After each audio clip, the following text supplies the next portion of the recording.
ఇది ఫండమెంటల్. ఎక్కడైనా అంతే, పార్లమెంట్ అయినా, రాజ్యసభ, లోక్సభ, అసెంబ్లీ, పంచాయతీ, మున్సిపాలిటీ, ఎక్కడైనా ఇదే. అదే జరగలేదు. అది జరగకుండా అయిపోయింది, ప్రకటించేసాం, అయిపోయింది అంతే అన్నారు. దాన్నే కాన్స్టిట్యూషనల్ వైలేషన్. ఆ వైలేషన్ ని ఎవరు ప్రశ్నించాలి? మళ్ళీ సభలోనే లేవనెత్తాలా, లేకపోతే కోర్టు ఇంటర్ఫీర్ అవ్వచ్చా? సభానాయకుడే అన్యాయం జరిగింది అన్నాడు కాబట్టి కోర్టు ఇంటర్ఫీర్ అవ్వచ్చు అన్నది నాకు కొత్త వాదన. పాతవాదంలో నేను అసలు ఇది పెట్టలేదు. పాతవాదంలో ఆర్టికల్ 3 మీద వాటి మీద వెళ్ళాం, కాన్స్టిట్యూషనల్ పాయింట్స్ మీదే. అసెంబ్లీ రిజెక్ట్ చేసింది పార్లమెంట్ లో ప్లేస్ చేయించా, వాటి మీద వెళ్ళాం. ఇది కొత్త ఎఫిడేవిట్ ఎందుకు వేశానంటే, సభానాయకుడే అన్యాయం జరిగిపోయిన తర్వాత ఆ సభలో జరిగిన కార్యక్రమం అన్యాయాన్ని సవరించడానికి ఎవరికి హక్కు ఉంది, ఎవరు చేయాలి?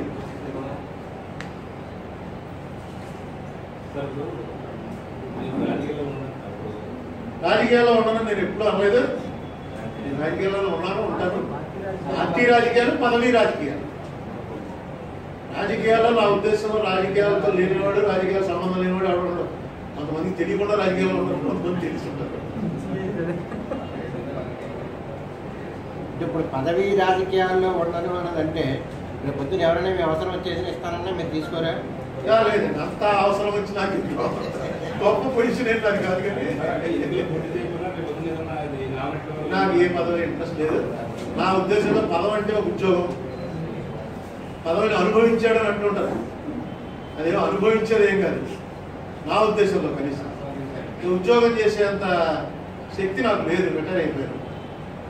నేను 10 ఏళ్ళు ఎంపీగా ఉద్యోగమే చేశాను. కాంట్రాక్ట్ బేస్ మీద తీసుకుంటారా? కాంట్రాక్ట్ బేస్ మీద ఉద్యోగమే. జీతం ఎప్పుడైతే పుచ్చుకుంటావో అది ఉద్యోగం అవుతుంది. జీతం పైచం లేదు అనుకో, ఇప్పుడు పార్టీ పోస్ట్ అనుకో, దానికి జీతం పైచం ఉండదు. అది ఏమన్నా పార్టీకి సేవ చేశానని అనుకోవచ్చు. ఎమ్మెల్యేలు, ఎంపీలు సేవ ఏంటి? ఉద్యోగం అది. నిర్ణయాత్మక శక్తిగా ఉండాలని అనుకుంటారండి. నేను నిర్ణయాత్మక శక్తి అయ్యేంత స్టేచర్ లో ఉన్న లీడర్ నేను కాదు. నేను డెఫినెట్ గా మీరందరూ చూపిస్తున్నారు కాబట్టి నా వాయిస్ వినిపిస్తూ ఉంటాను. మీరందరూ చూపించడం మానేశారు అనుకో, నేను కొడతాను. నేను రాజమండ్రిలో నాకేంటంటే ఖచ్చితంగా ఒక ఇంతనా చూపిస్తాను. రాజమండ్రిలో మిగతా చోట్ల అంటే తెలుసున్న ఎవరైనా పిలుస్తుంటే వెళ్తుంటాను, మీట్ ది ప్రెస్ వాటికి. రాజమండ్రి వరకు మీతో కనెక్షన్ పోదు. ఒకసారి కోట్లింగ్ అయినప్పుడే పోదు.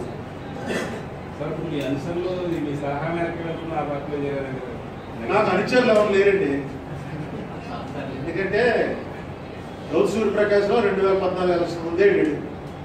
2014 ఎలక్షన్ ముందే ఆ రోజు మేమంతా చెప్పుల పార్టీ పెట్టి కిరణ్ కుమార్ రెడ్డితో సపోర్ట్ గా ఉంటే, గౌతు సూర్యప్రకాష్ లో వైసీపీలో ఉన్నాడు, దుర్గేష్ కాంగ్రెస్ లో ఉన్నాడు. ఇదంతా మరి నాకు very close friends. Nakka Nagesh వాళ్ళు వెళ్ళాడు కాబట్టి కొత్తగా సరదాగా మళ్ళీ వచ్చిన డిబేట్ మొదలెట్టాడు. బాబీ గారు ఎవరన్నా సరే ఏ పార్టీలోకి వెళ్తారన్నా నాకు ఎవరో శత్రువులు కాదు. నేను ఎవరిని అర్థం పెట్టను. సో నేను ఎవరితో వాళ్ళు ఆ పార్టీలో చేరడం వల్ల మా సంబంధాలు కూడా ఏమీ దెబ్బతినాం. నాకు ఏ పార్టీ మీద కూడా శత్రుభావం లేదు, విరోధి భావం ఉండేది కొన్ని పార్టీల మీద. నేను పార్టీ రాజకీయాల నుంచి, పదవీ రాజకీయాల నుంచి తప్పుకున్నాక ఇప్పుడు నాకు విరోధి భావం కూడా లేదు.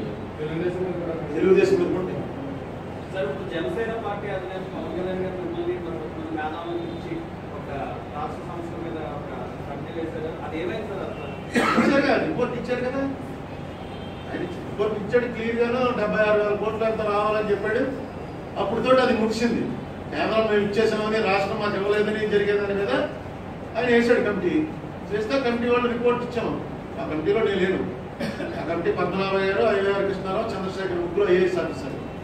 వాళ్ళు ముగ్గురు కలిసి రిపోర్ట్ తయారు చేశారు. ఆ రిపోర్ట్ మళ్ళీ ఇవ్వడప్పుడు నేను కూడా కూర్చున్నాను, ఇచ్చాను.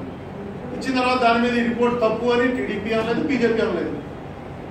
ఆ రిపోర్ట్ వరకు రాష్ట్ర ప్రభుత్వానికి రావాల్సినటువంటి సొమ్ము ఇంకా ఇంత రావాల్సింది, ఇవ్వలేదు అని చెప్పి వచ్చింది రిపోర్ట్.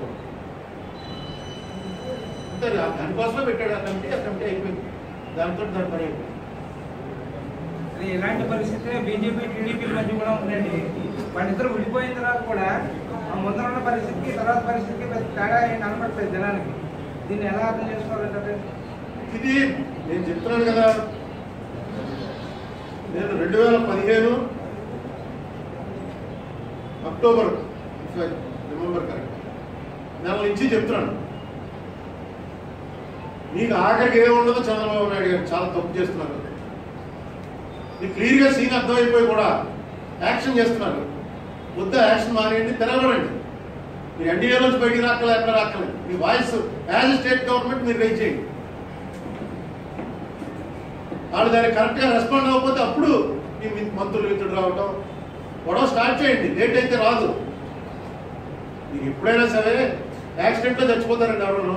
శవాన్ని అక్కడ పెట్టి ఎందుకు గొడవ చేస్తారు? శవం అక్కడ ఉండగా 10 లక్షలు ఎక్స్గ్రేషియా ప్రకటించారనుకోండి, ఎప్పటికీ కోపం రాదు.